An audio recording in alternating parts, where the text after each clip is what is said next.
à ton avis, pourquoi la nuit, on est quelqu'un d'autre? Moi, je pense pas que la nuit, on est quelqu'un d'autre. Je pense que la nuit, on est soi-même, surtout. La journée, on est ce que les gens voudraient qu'on soit en réalité, tu vois. Parce qu'on n'a pas le choix, il faut rentrer dans un moule. Je sais pas, t'es pas parasité par 50 gens qui te parlent en même temps, qui te télécommandent, tu vois. La nuit, c'est toi et ton miroir. Tu comprends ce que je veux dire? Je sais pas, je vois ça comme ça. Après, je suis peut-être un ouf. T'es pas le lion le plus fier de la troupe. T'es pas le stylo le plus cher de la trousse. La merde, c'est quand tu la cherches que tu la trouves. Et souvent, même quand tu la cherches pas, tu la trouves. Tu te souviens de ta première voiture? J'avais un Clio 1 litre 9D, le classique 1 litre 9D, celui que tout le monde m'a envié. Et c'était une voiture, elle consommait pas, c'était vraiment une voiture, elle a vraiment rendu service à la population. Tout mon quartier montait dans cette voiture. Toute ma cité, toutes les origines, tout le monde. C'était la voiture du quartier. Dès que les gens ils me croisaient, ils étaient à pied, ils étaient contents de me croiser. Voilà. Des fois je croisais les petits, je les déposais, ils montaient à 12 dans ma voiture. Mais c'était ouais, un Clio 1 litre 9D, violet. Il y avait quelle ambiance dans la voiture de Niro à l'époque? Ah, ambiance Peura, frérot, hein. Ambiance Peura, ambiance quartier, hein. Ambiance cité, savane, tout ça. Ambiance rigolade de fou aussi. Qu'est-ce qu'on a rigolé dans les voitures aussi. Je suis de la génération parking, moi, tu vois. Ça doit t'arriver de conduire tes enfants. Ouais. Comment tu t'adaptes? La programmation musicale, elle change? La programmation musicale, c'est eux qui décident. Hein. Je te mens pas, hein. C'est eux qui décident. Après, j'essaie d'inculquer du Tupac, des trucs comme ça à mes enfants, tu sais, des trucs un peu à l'ancienne, tu sais, leur apprendre un peu dans l'ordre où j'ai appris, tu vois. Mobb Deep, des fois je mets du Mobb Deep, hein. Il me regarde chelou, mon fils. Tu commences pas par Viva Street tout de suite? Non, j'évite. À la voiture, donc c'est un lieu de création pour toi aussi? Ouais, je pense que c'est l'endroit où j'écris le mieux, si tu veux savoir. Parce que quand je sors, je mets une prod, je tourne. J'ai des idées qui me viennent beaucoup plus rapidement. Le décor, tu sais, l'inspiration, c'est aussi visuel, hein, tu vois. On se le dit pas assez souvent, ça. On fait pas attention au visuel, à ce qu'il y a autour de nous. Mais l'inspiration, c'est très très visuel aussi. Moi, pour ma part, j'ai plus de facilité à écrire en voiture. Ou même quand je suis garé quelque part. Juste le fait d'être garé, de voir les choses bouger, d'écrire mon truc, je me sens plus proche de ce que j'écris encore. Tout à l'heure, tu as un peu parlé de la conduite des gens qui sont un peu stressés, tout ça, mais s'ils écoutent du Niro, c'est pas un truc qui aide beaucoup à rester calme en voiture? Quand je fais un album, j'essaie d'en faire pour tous les moods, pour que ce soit quand même... tu sais, pour qu'il y en ait pour tout le monde aussi. Mais c'est vrai que j'ai certains sons, ils rendent pas service à la sécurité routière.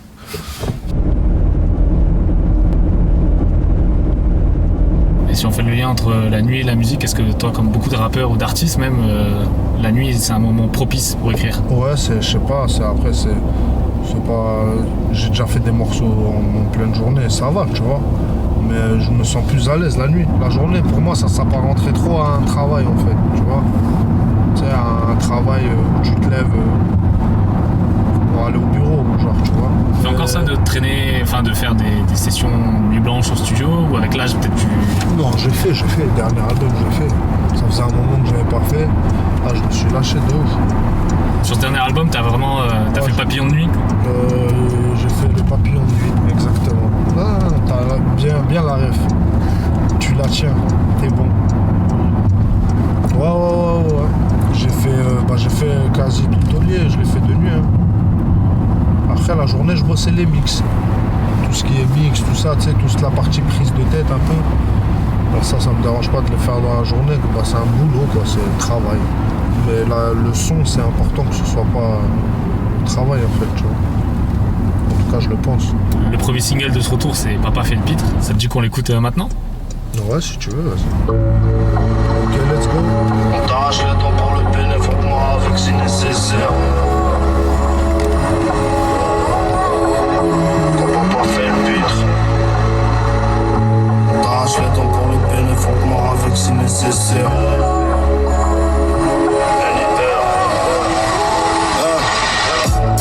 T'es pas le lion le plus fier de la troupe. T'es pas le stylo le plus cher de la trousse. La merde, c'est quand tu tu la cherches que tu la trouves. Et souvent même quand tu la cherches pas tu la trouves. Et c'était Niro, Papa fait le pitre. C'est un son qui passe bien la nuit, ça, non? Ouais, de ouf. Et j'en ai plusieurs qui passent bien la nuit dans l'album. Starfall là, c'est exagéré. C'est quoi ton top 3 qui passerait mieux dans la nuit dans Taulier? Wow, je dirais tous. Hein. Franchement, quitte à te faire un top 3, je dirais. Mais franchement, tous. Mais je dirais, allez, le son avec Toto, le son avec Taiki, et Jamais de nous. T'as fait un choix fort de l'appeler Taulier. Ouais. Je vais te faire une question à la Mouloud Achour. C'est quoi ta définition d'un taulier? Salam à Mouloud d'ailleurs. C'est quoi la définition d'un taulier? Un taulier, c'est un mec qui a bossé dur déjà. C'est un mec fiable, respecté et respectable aussi. C'est ça un taulier pour moi. Voilà, grosso modo. C'est un chef. Mais dans le titre éponyme, je parle surtout du fait que je suis un taulier dans ma famille. Et dans le rap, c'est quoi un taulier? Ça se compte en nombre d'années de carrière? Non, ça se compte pas forcément en nombre d'années de carrière, mais je pense avoir suffisamment prouvé. Je pense quand même qu'avec d'autres, hein, évidemment, on a été quand même porteur d'une génération, tu vois. Et tous les jeunes là que tu écoutes aujourd'hui dans le rap, etc., la plupart du temps, quand tu leur demandes t'as écouté qui quand tu étais jeune, ils vont aller dans 70% des cas, ils vont te dire Niro, tu vois. Des jeunes là qui ont réussi, je te parle d'un PLK, je te parle d'un Kobalade, je te parle d'un YL, je te parle d'un ISK, je te parle de Maes, je te parle de... Tu vois, tous ces jeunes là qui ont émergé, quand tu leur demandes, ils vont te dire que j'étais dans leur playlist et que, tu vois... Quand tu cites un peu tous artistes, j'ai l'impression que c'est un truc qui te touche en vrai. Évidemment. Tu sais, je me revois, moi, je suis comme un frère, tu vois. J'ai écouté des gens, étant jeune, qui m'ont inspiré. Quand j'ai vu SCH la première fois, il m'a dit quand je te vois, je revois mes souvenirs d'enfance avec mes potos, tout le monde t'écoutait là-bas au bagne et tout le monde t'écoutait. Tu vois, en fait, le fait qu'aujourd'hui ça soit resté, il n'y a pas meilleur cadeau en vérité, tu vois. Par curiosité, j'ai demandé un petit peu à plein de gens qui t'écoutent lequel de tes morceaux pour eux correspondait le plus à un truc que tu as envie d'écouter en voiture la nuit. Et très souvent, mon double appel revient. Est-ce que ça te paraît être un choix logique? Parfaitement. C'est un titre que t'aimes beaucoup? Ouais, c'est un titre que j'aime énormément, j'ai envie de te dire. Surtout que le clip est symbolique. Il y a mes enfants dans le clip, ce morceau-là est très important. Et le fait qu'il ait marché, je pensais pas qu'il marcherait en fait. Le fait qu'il ait marché, ça m'a vraiment surpris, tu vois. Ah, vas-y, c'est parti, on se l'écoute. Ok, let's go. Tu sais que c'est moi qui a fait la prod. Hein.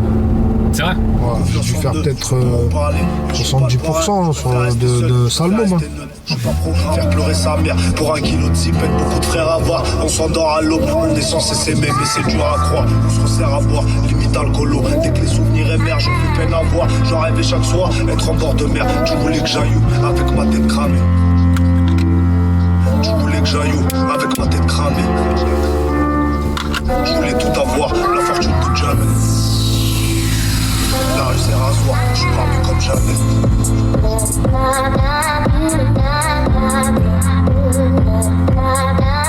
réel, c'est réel. C'est réel, c'est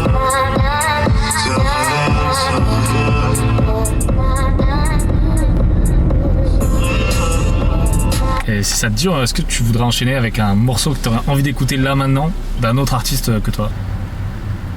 Moi, je vais te mettre un morceau que j'écoute la nuit. You said you fucked up on a night out. You drinking too much, you feeling bad now. You tryna figure out what's the end of me. So don't call this no more anymore. Cause I won't be there for you like I was before. Ça c'est la gare d'Austerlitz, c'est la gare d'où on arrive de Blois quand on prend le train. Si tu savais le nombre de fois où j'ai pris ce putain de train, frérot. Et je prenais le train pour aller plus loin, je vais te montrer. Je venais rapper là-bas à l'époque quand j'étais petit, au bateau phare, en face de la bibliothèque François Mitterrand. Là, c'est les premiers lieux où t'as commencé à rapper un peu sur Paris? Ah, c'était là, c'était juste là, dans le coin. Ouais, c'était vraiment les premiers lieux où je commençais à Péra sur Paris, ouais. Mais je venais tout seul, j'étais adolescent, t'as capté. Je prenais mon billet, je tartinais tout droit, j'avais mon train de soir, je faisais mon truc, ça se terminait à 1h, 2h du matin. Après, il fallait que j'attende le premier train à 6h24 pour rentrer à BLO. Et puis j'allais en cours à 8h, tu vois ce que je veux dire? J'arrivais en retard et tout, mais je faisais ça. Nuit blanche, j'allais rapper, nuit blanche, premier train, direction l'école. J'ai fait ça un nombre incalculable de fois. Il y en a certains aujourd'hui, ils vont arriver, ils vont faire un freestyle sur YouTube, ça va marcher, ça va péter. Nous à l'époque c'était pas ça, fallait qu'on bouge, fallait machin. Et moi comme j'ai prouvé un peu partout, et je voyais que partout où j'allais, les gens il y avait des réactions, je me suis dit mais en fait je dois être doué là-dedans, tu vois. Là sur tes derniers, j'ai l'impression que tu t'amuses encore plus que ce que tu n'as jamais pu faire. Tu vois, ça peut être afro, ça peut être plein de choses. J'ai l'impression que tu te fais encore plus plaisir maintenant. Ouais, c'est évident. En fait, c'est pas que je me fais même plus plaisir. Je prends plus de plaisir à le faire parce que je le maîtrise plus. Tu vois, avec les années, je maîtrise mieux ma voix, je chante mieux, comment dire, j'ai pris de l'expérience en fait, tout simplement. Dans ce style, dans ce créneau-là. Et donc du coup ça a revitalisé un peu ma musique aussi, tu vois. Depuis Paraplégique, j'avais fait déjà un morceau qui s'appelait Rester Soi-même. Et sur Rester Soi-même, je parlais justement de ça, de rester soi-même en faisant des morceaux ouverts, tu vois. J'avais pris une chanteuse à l'époque qui s'appelait Jessie J. Et ce morceau-là, il prouvait déjà qu'à l'époque, j'étais déjà là-dedans, en fait. Mais sauf que je le maîtrisais pas comme maintenant et que à l'époque, il fallait une Jessie J pour un refrain, par exemple. Là, je peux faire des refrains chantés tout seul. Je me suis expérimenté dans ce nouveau style de musique. Niro, c'est une image de rappeur dur sur plein de choses. En fait, t'es aussi un rappeur qui a toujours, en tout cas souvent, parlé de relations amoureuses. Ouais, c'est dur les relations amoureuses. Tous les durs, ils ont des relations amoureuses. Après, ça veut pas dire forcément que en fait, j'ai pas une image de rappeur dur, j'ai une image de rappeur en fait. C'est ce qu'ils essaient de mettre dans la tête des gens, tu sais, qu'un rappeur c'est toujours énervé, toujours dur.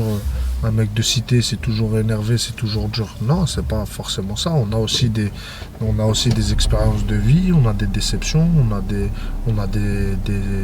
amours, on a des, tu vois, on a tout.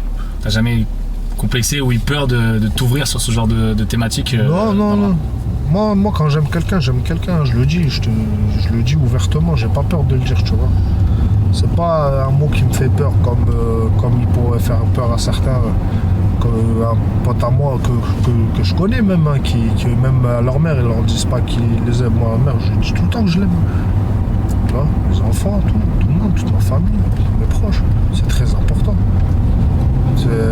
Pour moi, si je suis amoureux d'une personne, bah ouais, je lui dis, je suis amoureux de toi, c'est tout. Enfin, j'ai pas ce truc de moi, j'ai de la pudeur, attention vis-à-vis de tout ça, mais c'est pas une pudeur exacerbée, genre c'est pas une pudeur de ouf au point où non, moi je me limite, j'ai pas d'amour, je suis un mec dur.